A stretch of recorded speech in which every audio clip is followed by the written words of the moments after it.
प्रभु राम देव भगवान अल्लाह खुदा ईश आदि नाम एक ही शक्ति के हैं। वो कैसा है, कहां है, कैसे मिलता है, किसने देखा है?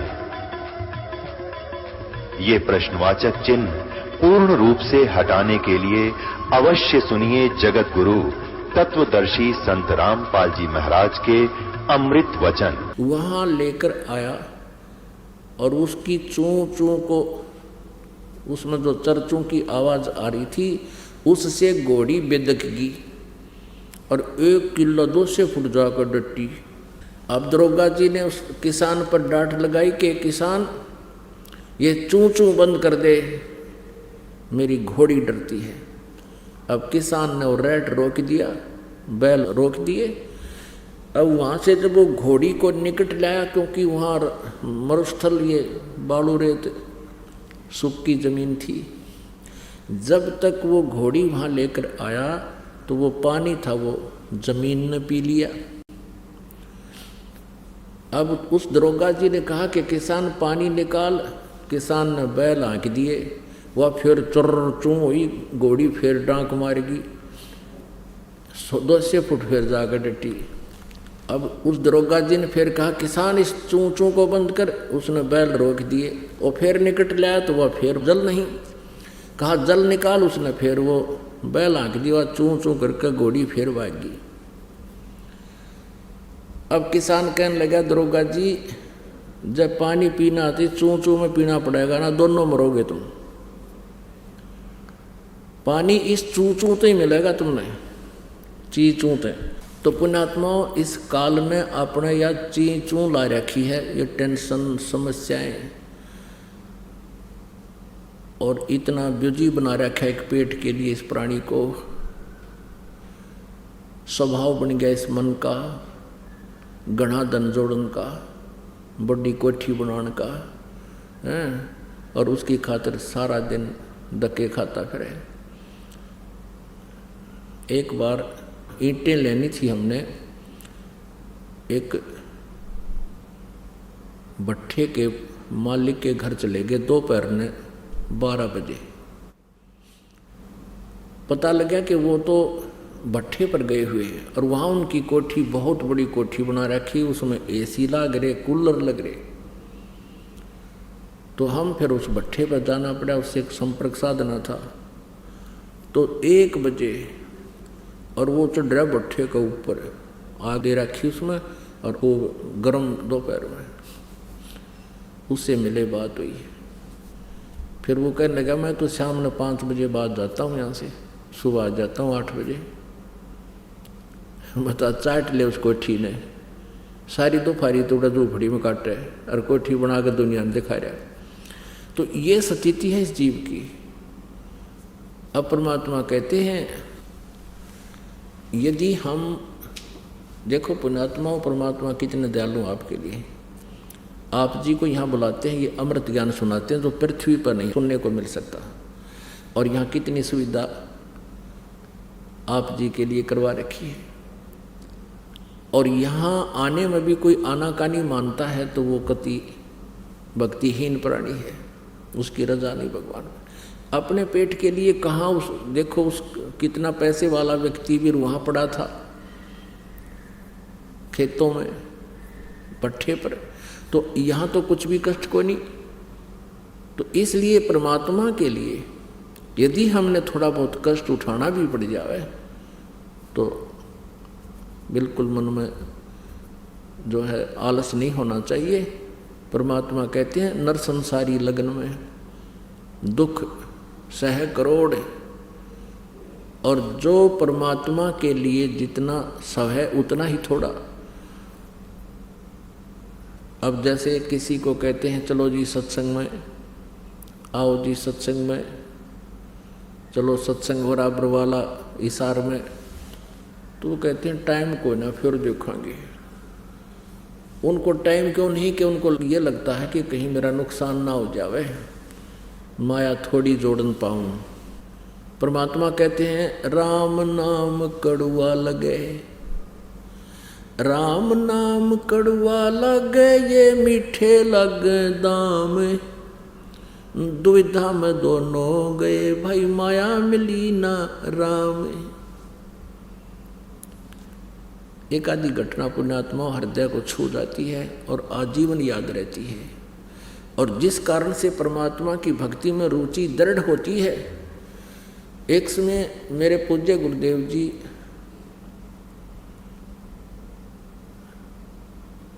पंजाब के अंदर एक तलवंडी भाई कस्बा है,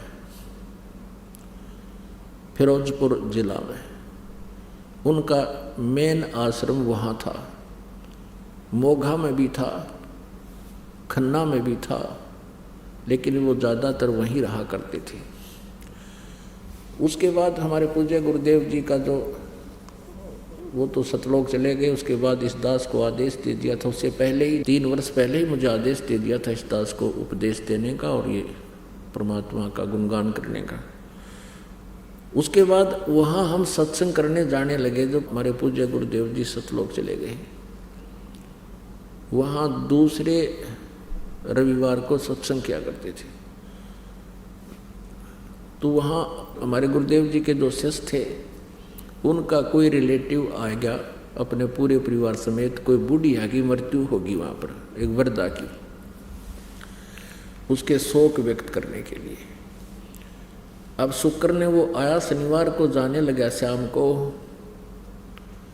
तो वहाँ हमारे गुरुदेव जी के शिष्य थे, उन्होंने कहा कि आप कल सत्संग सुनकर जाइयो, 8 बजे सत्संग शुरू होगा। आज श्याम ने महाराज जी आवेंगे और 9 बजे शुरू हो जाएगा, 2 घंटे सत्संग होता है।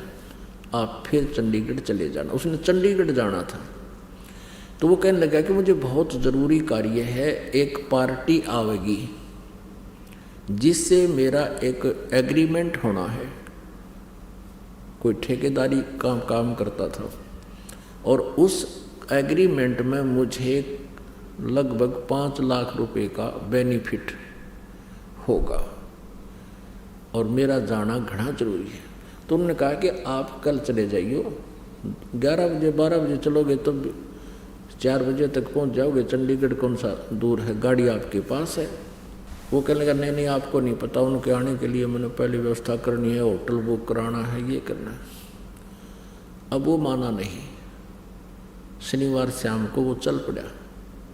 अम्बाला के पास आकर के मारुति कार में पूरा परिवार था, 4 सदस्य थे, एक बेटा एक बेटी, दोनों है पति पत्नी। एक बजरी का लोड ट्रक खड़ा था, उसके पिछले 4 टायर निकाल रखे, पिछले और जैक लगा रखे। और उसने तो 5 लाख दिखे थे। नो चंडीगढ़ दोनों ईब पहुंच जा, स्पीड कर रखी। वो उसका माँ ठोक दी, नो की नहीं मारुति पिछली साइड थे। बजरी का लोडेड ट्रक था, वो जैक कट गया। पहले तो उस इतनी स्पीड से टकराते मर लिए होंगे, वो चारों के चारों मर गए और लोडेड ट्रक ऊपर पड़ गया, जैक कट गया। अब चाट ले उन 5 लाख रुपया ने। अब परमात्मा कहते हैं राम नाम कड़ुआ लगे ये मीठे लागे दाम, और दुविधा में दोनों गए माया मिली ना राम। परमात्मा कहते हैं हमारी शरण में यदि प्राणी आ जाता है, सतगुरु शरण में आने से आई टले बुला, जय मस्तिष्क में सूली हो वो कांटे में टल जावे। परमात्मा की शरण में आने से यदि आपके भाग्य में आपकी मृत्यु होनी हो, तो पूर्ण संत परमेश्वर कबीर जी की शरण में आने से आपकी वो मृत्यु एक कांटा लाग कर टल जाए। यानी थोड़ी चोट में जान जानी हो, दुर्घटना होगी और हाथ में फ्रैक्चर हो गया या टांग टूट गई, कुछ भी ना होया, जान बची, 2 महीना में टांग ठीक हो जाएगी। एक समय एक नगर के बाहर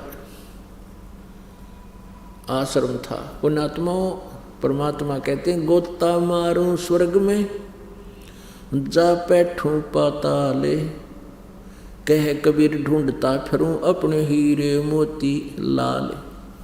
तो ये परमात्मा की 3 प्रकार की से शरीर सतिथि है।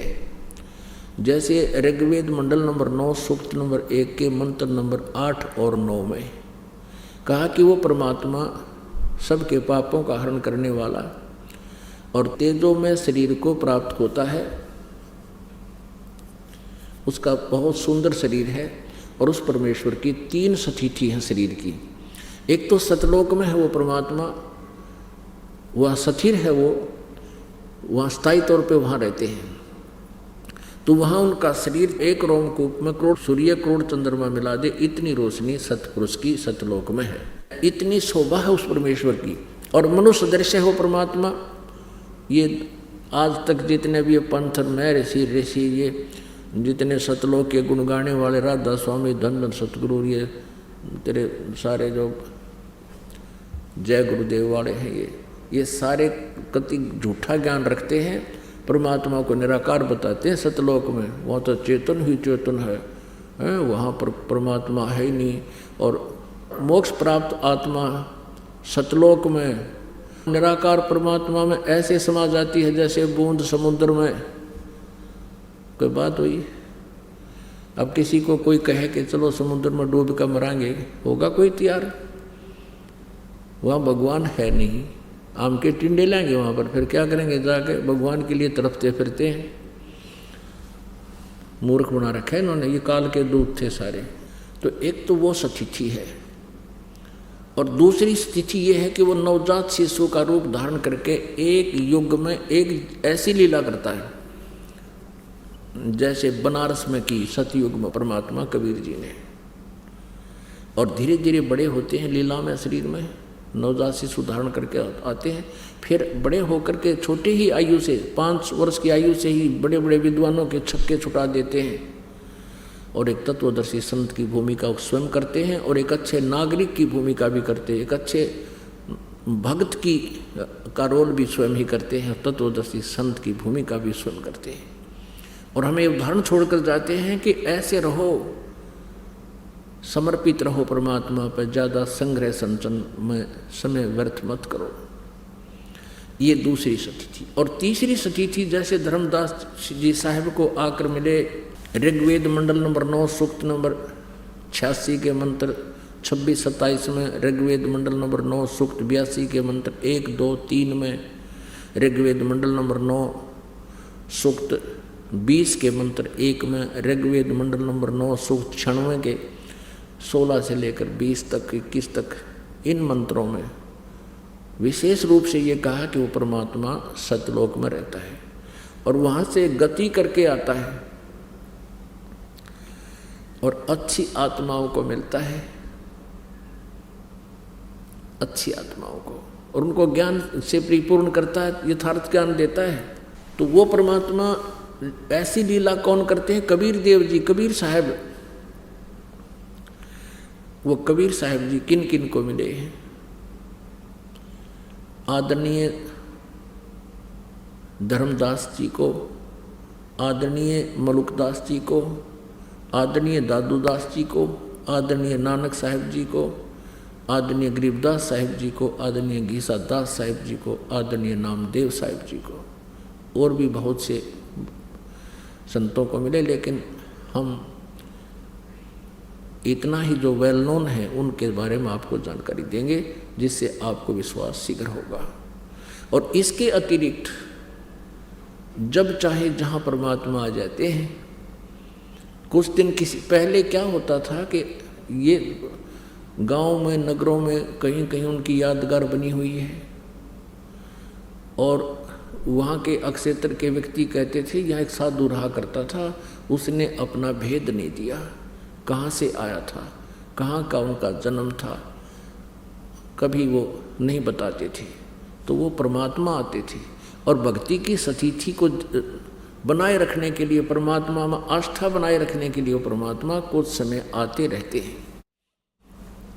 कुछ समय कहीं रह जाते हैं, कुछ समय कहीं रह जाते हैं। उस क्षेत्र में फिर भक्ति पनप जाती है, मालिक की आस्था बनी रहती है। और ये भगवान जो ब्रह्म है, ये काल ये चाहता है कि ये जीव नास्तिक हो जाए, इनको ऐसी साधना दी जाए जो साधना करते करते थक जाए, इन पर आपत्तियां आती रहें, ये नास्तिक हो जाए, भगवान को भूल जाए। वर्तमान में ये सभी पंथ जो राधा स्वामी पंथ, धन धन सतगुरु, सच्चा सौदा, डेरा सिरसा वाला, जगमाल वाली आला, एक यू गंगुआ में लठगाड़ी रखा 600 मस्ताना, एक यू जय गुरुदेव, एक दिल्ली में कृपाल आश्रम, और ये हंसा देश वाले सतपाल जी, और ये जिसने बाल योगेश्वर कहे, ये सारे काल के दूत हैं, इनके पास भक्ति नहीं। और इनकी ऐसी दुर्गति हो रही है, इनके अनुयायियों की भी। और फिर ये क्या कहते हैं, भाई कर्म का दंड तो भोगना ही पड़ेगा। ये क्या कहते हैं कि जो प्रारब्ध में कर्म लिखा है वो तो भोगना ही पड़ेगा, इससे भगवान का कोई लेना देना नहीं। आप भक्ति करते रहो, आपका आगे सुख हो जाएगा अगले जीवन में। अब पुण्यात्माओं, दुख होता है पाप तय और सुख होता है पुण्य से। आप जी के ऊपर जो आपदा आई है, आपत्ति आई है, वो आपके पाप कर्म से आई है। और कोई ये कहे कि ये तो तूने भोगना ही पड़ेगा, आगे भक्ति कर ले। अरे भले आदमी हो, किसी के पैर में कांटा लग गया हो और उसको पीड़ा हो रही है और कांटा दिखाई ना देता हो, और वो कहे कि मुझे बहुत पीड़ा हो रही है, कोई व्यक्ति उसके पैर को देखकर बताए कि तुझे कांटा लग गया है, जिस कारण से तुम्हें ये पीड़ा हो रही है। अब उसका इलाज तो ये है कि वो कांटा निकल जाए। तो कांटा निकले तो पीड़ा बंद होगी। और कोई यूँ कहे कि कांटा तो लगा ही रहेगा, ये नहीं निकलेगा, जूता पहन ले, आगे कांटा नहीं लगेगा। कांटा लगे पैर में जूता पहना नहीं जा सकता। कांटा निकले, पीड़ा बंद हो, फिर जूता पहना जा। और फिर वो जूता कभी नहीं निकालेगा इस डर से कि कहीं फिर बिजली ना गिर जाए, ए भगवान कदे फिर कांटा ना लग जाए। तो पुण्यात्माओं, आज जिसके ऊपर आपत्ति आई है वो पाप कर्म रूपी कांटा लगा हुआ आपके, और ये कांटा निकाला जाएगा पहले आपका, और फिर आपको मर्यादा बताई जाएंगी कि ये मर्यादा नहीं तोड़ना, बीड़ी शराब मांस तम्बाकू रिश्वतखोरी चोरी जारी नहीं करना, और उपासना नहीं करना, ये मर्यादा है। और ये राम नाम का जाप साधना करना, ये फिर जूता दिया जाएगा आपको। और वो दुखी आत्मा जिसको ये सुख होगा, फिर ये राम नाम के जूते ने कभी नहीं निकालेगा इस डर से ये भगवान कहीं फिर वो कष्ट आपत्ति ना आ जाए।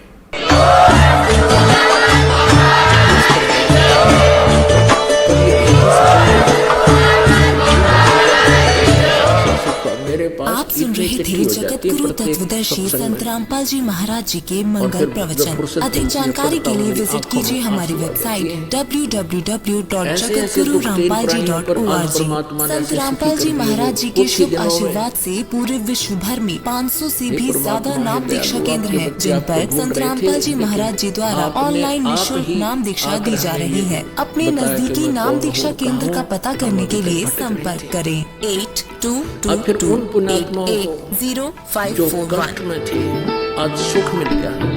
अब उनको जो मर्यादा बता दी गई वो मर्यादा नहीं तोड़ते। उनको जरा सा भी किसी कारण से, जैसे एक बहन मेहंदी लगा आएगी और हमने उसको कहा भी ये नहीं लानी चाहिए थी, नो बोले जी दोनों कान पकड़ लिए, पता नहीं था मुझे, आगे नहीं लगाऊंगी, बिल्कुल नहीं लगाई। फिर बोले कभी तो किस लिए लगाएंगे, ये ड्रामाबाजी किस लिए कर रहे हैं परमात्मा। जैसे